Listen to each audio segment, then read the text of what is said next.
back by popular demand. This is the Turnbucklepad Podcast on YouTube.com. Respect wrestling or get out.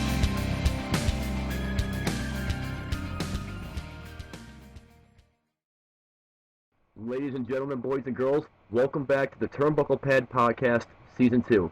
Now, if you guys have been following, you know that we have been working exclusively with Warzone Wrestling out of North Carolina.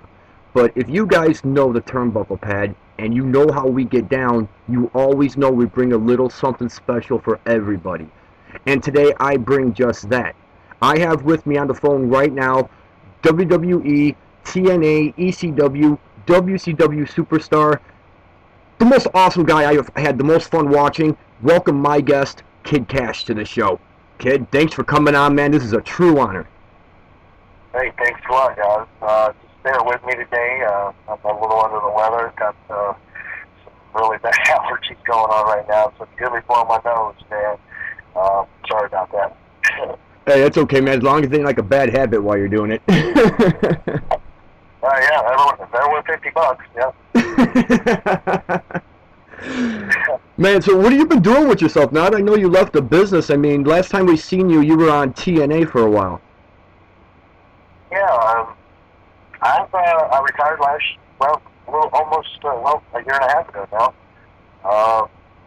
I've got an amazing job, done over the years, through all my wrestling and stuff. I went to college and stuff, got a degree, in international business and marketing. And, so, when I left the business, I just decided it was time for me to start concentrating on the next level of life. I gave 25 years to wrestling, and I ate it, slept it, lived it, breathed it, and I left a lot of stuff on the side that I wasn't able to do, and mixed martial arts and stuff. I've been training since I was 7 years old. I started boxing at 7 and started taking some martial arts at 10 and wrestling in high school and, around the world with Nagas, Pan American Games and stuff like that. Then I got into the wrestling business. And, I gave my 25 years to it, so I just wanted to get back to, where I originally honestly started, and kind of pick it back up. I had a few fights since I left the wrestling business. The last one goes the way I wanted it to. I actually wound up tearing my rotor cuff in my bicep in the first round, but those are just residual injuries from 25 years of banging my body up in that wrestling ring, Yeah, I mean, it's no secret you took a big toll on your body through all the stuff you've done throughout the years, especially back in ECW. I mean, you guys really took stuff to such an extreme. I'm surprised you guys didn't kill yourself at some point. Well, I was kind of explaining to my doctor. My doctor, whenever they took some, MRIs and stuff like that of my shoulders, my upper neck and lower back, they were just, my doctor looked at me and said, Mike, you have a roadmap of nothing but scar tissue. How are you even getting around? And I'm like, I don't know. I mean, I don't feel bad. I've lost range of motion, in certain areas, like in my shoulders, just from the years in the wrestling business. Because in the wrestling business, if you get hurt, you take more than 6 weeks off or something, you pretty much got to restart your career over because somebody has been slid in your spot. Mm-hmm. You know what I'm saying? And back at Biden, you didn't need to pay the bills unless you worked. Right. So even if and I've torn, both rotor cuffs over the years, at least 5-6 times a piece. It's just taken a lot longer now to heal. I actually tore my rotor cuff 3 weeks before my fight, but it was a minor tear, and I thought I could deal with it like I always had.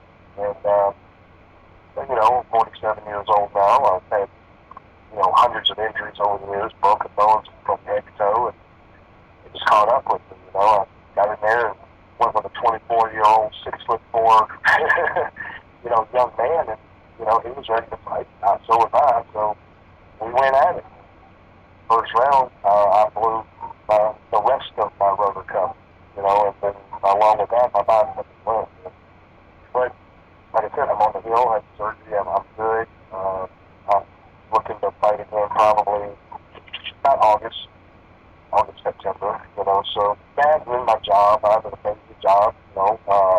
Project manager with the Strauss Corporation, Archer Western, big construction company from Chicago, and we're currently building the Tennessee's tallest occupied space skyscraper. Awesome. Well, at least you're keeping busy, because a lot of guys don't know what to do with themselves after having a career like yours. They just seem like they're kind of lost because they haven't really tried to diversify or find other things to do with their life. I paid attention, and that's one thing that I credit, my afterlife of wrestling with. I mean, I saw it. I was with the Rock and Roll Express. Ricky Morton trained me. Got me in the business, got me going. I passed him with him for years. Over those years, I mean, you ride the road with Jake Smith Roberts, Greg the Hammer Valentine, Honky Dog Man. I first 2 years, I didn't wrestle any video. Hardly at all. I was wrestling nothing but like Wahoo McDaniels, getting my ass whipped, because I didn't know Carney back then. He got pissed off like a crap. Just stretched the living shit out of him, and but I let him because I was told to respect, Mm-hmm. show respect. Ivan Koloff, all these, old school guys, Nelson Royal, all these guys, man, I watched them, I saw them as they got older, and you were sitting across from them as a young man, and you look over at Greg Valentine, and he could barely bend over to tie his movement. Ricky Morton, I love it, as much as I love that man, I mean, I would beg for this man to stop wrestling now, there's so many times I said he can barely get up off the floor, and I just started paying attention to all that, and I'm like, wait a minute, there's going to be an afterlife to this. It's just got to be, I mean, I can't wrestle forever. And I don't know if you remember the Matt Superstar, Billy. It was one after Demolition. Okay. And, we're sitting in, I think it was somewhere in North Carolina. I was sitting back there in the dress room, and I'm listening to him and Tully Blanchard. They're sitting in the dress room talking to each other and stuff, and they started describing all their pain stuff and how bad it gets, and, when you retire, you've got to have something to fall back on. And, he had, completely impressed me, the man, invested his money well, and he did good, and he's got his own business, I think a security business and all that stuff. Tully Blanchard, running around the country, motivational speeches and stuff like that, he's got plans for the future, what's going to happen after this. And, so that's about the time I started, going to college, started going to UTSU in Johnson City, Tennessee for a little bit, and then by that time I started wrestling for TNA, and I got tired of driving. We get paid for these on Wednesday night. I had 8 o'clock classes on Thursday morning.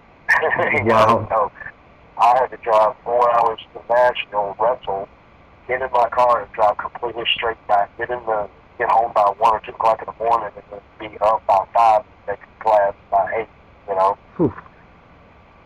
I got tired of doing that, so I just transferred up to MTSU, Middle Tennessee State University, which is a sister college to them. And got my, That's hold on. quite all right. Hold on, 1 second. All right, got my associate in management, and then started going through online when we went to WWE. We were on the road so much that there was just no way to go to school full time. So I had to get online to Phoenix University and finish it all up. Something I'm curious about, because, having to do a show and being at school the next morning, did the teachers or your classmates ever dude, are you okay? You look like you've been through hell. Oh, he had a match last night. Did they ever, mess with you or give you a hard time?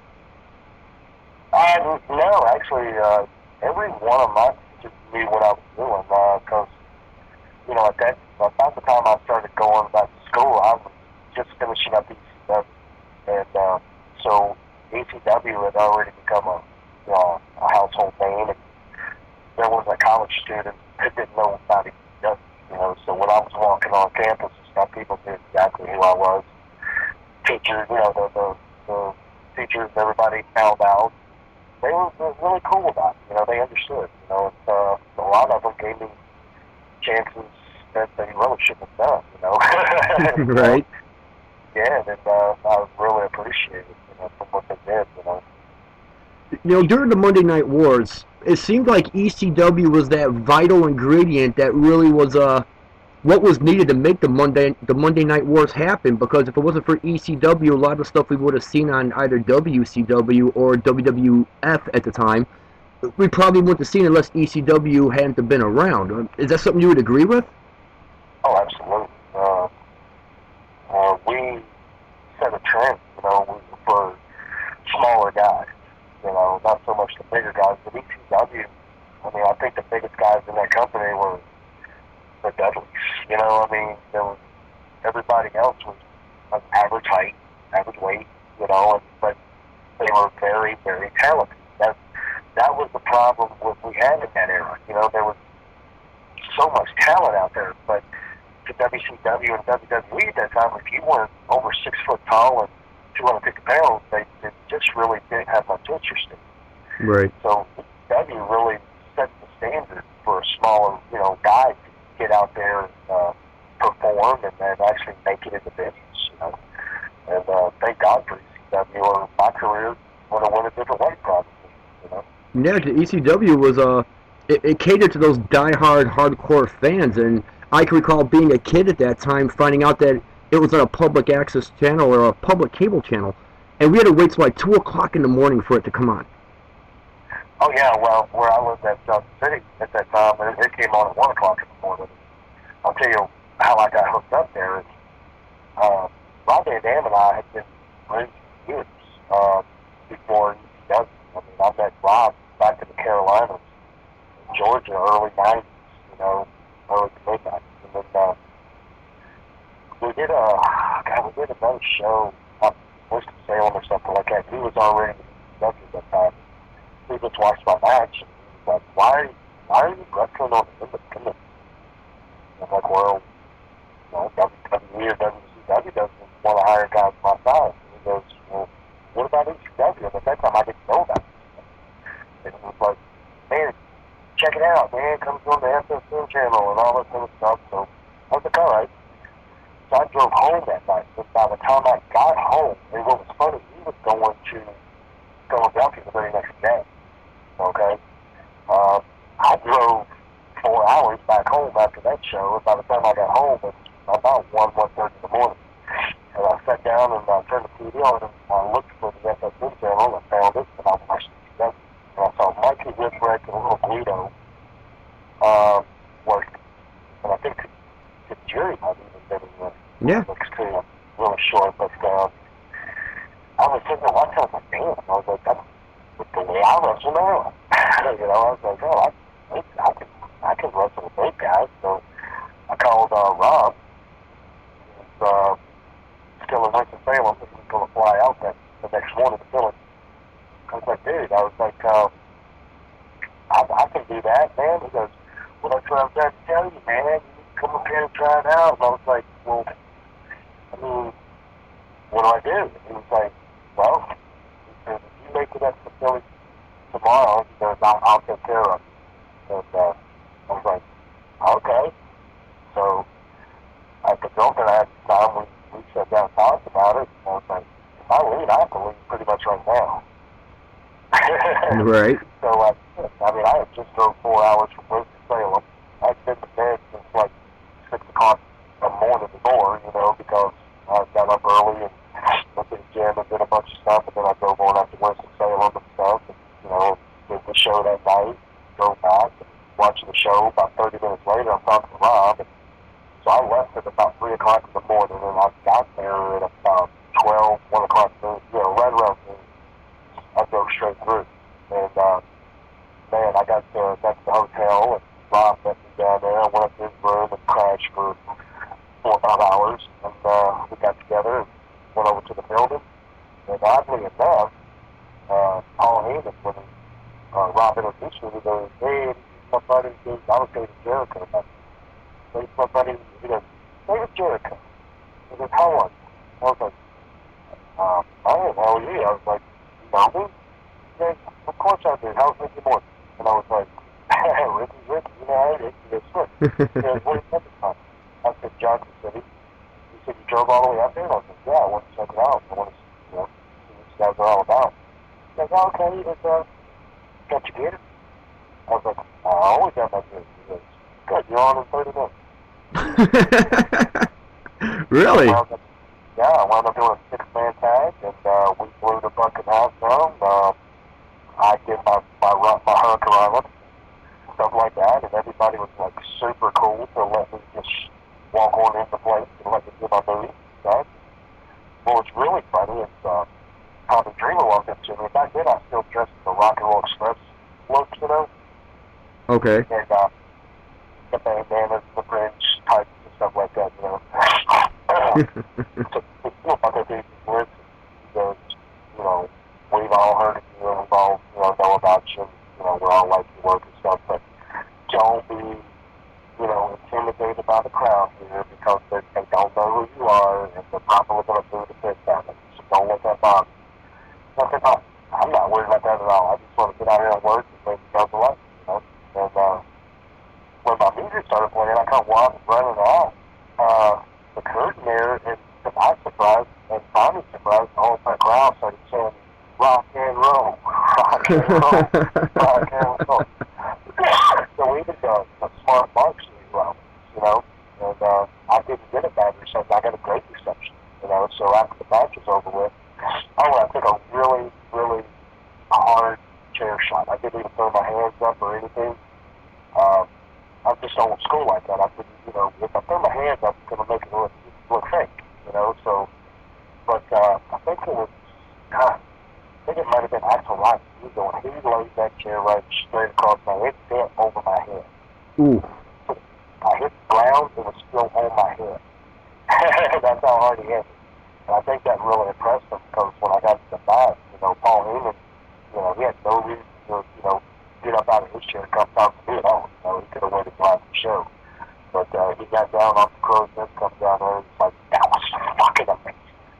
What are you doing tonight? And I was like, I don't know. Well, I know he was stand down with me. Like, that's what you're going to do. I was like, okay. So that's how we did it. You know, I drove to every single show for the first year. I went from Johnson City, Tennessee, to Staten Island, to Boston, Massachusetts, to Philadelphia, to, you know, and to prove to them that I really wanted to be there. So after my first year was up, they, you know, approached me and said, okay, we're going to give you a contract. And along with the contract, I changed my name and everything.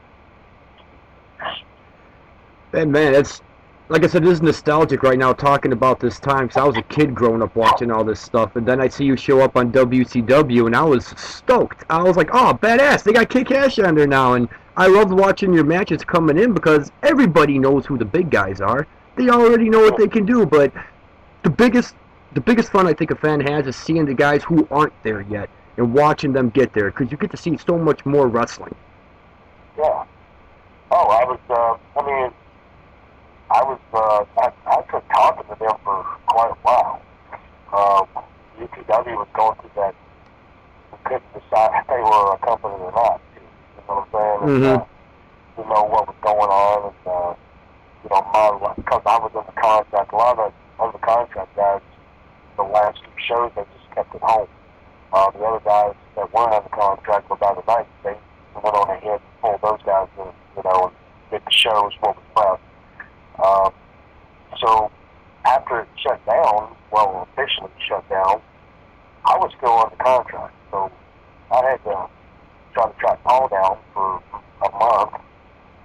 Finally got him, and we talked, and he gave me an official release. And I went to work for WCW. First night was Sunday, and I did a match with Easy Money. And or Jason Jet, whatever they call him. Yeah, Jason Jet.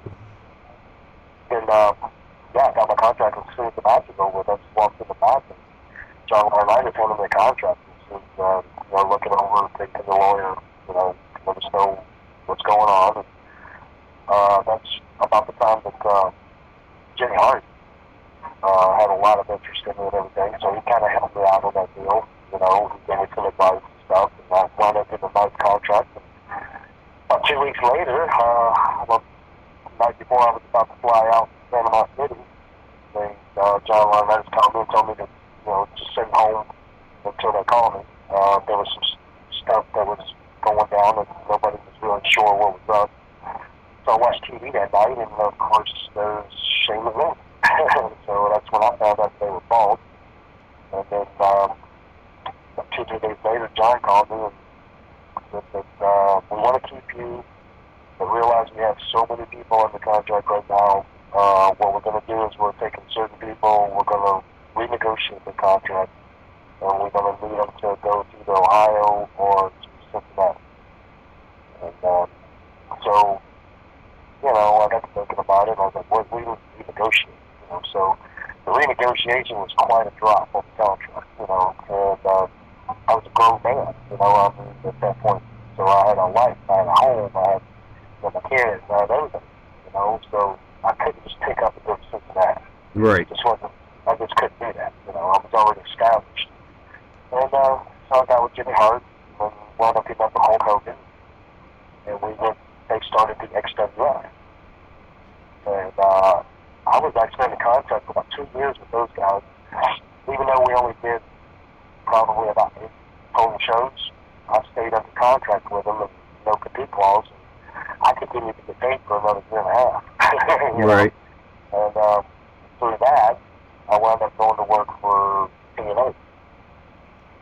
Yeah, we've heard a lot of stories still to this day about what is TNA doing with their roster. I really don't even know if they know what's going on with their roster. They got so much stuff going on now. It's unreal. They got, Jeff Jarrett back running the show. I think he got in there, brought his buddies back, Scott Demora, Dutch Mantel, and a couple of other guys and stuff. So I had no clue. Just go back to the way it was before,